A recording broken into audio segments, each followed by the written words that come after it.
समस्त को नमस्कार। मु अनंत सिंह। आज दशहरा पर्व विषय में किसी कहबी। दशहरा होची भारतीय संस्कृतिर गोटे प्राचीन और पवित्र पर्व। यह विजया दशमी कहुए। यह पर्व में माँ दुर्गा को पूजा कराए और से प्रार्थना कराए जे सत्य और धर्मर सदा विजयी हो। पुराण और कथा अनुसार माँ दुर्गा नवदिन धरी महिषासुर सहित युद्ध कर दशमी दिन में बध करथिले। ସେହି ଦିନରୁ ଏହି ପର୍ବକୁ ବିଜୟା ଦଶମୀ କୁହାଯାଏ। ଏହି ପର୍ବ ଆମକୁ ଶିଖାଏ ଯେ ଅସୁରଙ୍କୁ, ଅନ୍ୟାୟକୁ, ଅସତ୍ୟକୁ ଶେଷରେ ସଦା ଧର୍ମ, ସତ୍ୟ ଓ ନ୍ୟାୟ ବିଜୟ କରାଇଥାଏ।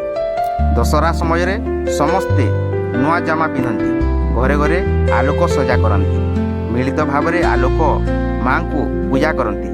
ପିଲାମାନେ ଆନନ୍ଦରେ ଭରି ଯାଆନ୍ତି। ବଜାରରେ ବିଭିନ୍ନ ମିଠା ପିଠା ଖେଳର ରଣଧୁଣି ହୁଏ। आजिर दिन में मध्य दशहरा आमको मन पकाए जे जीवन में केते भी कष्ट बाधा असुविधा आसो शेष में सत्यर विजय हुए। समस्त को यही पर्वर हार्दिक शुभेच्छा और अभिनंदन। जय माँ दुर्गा।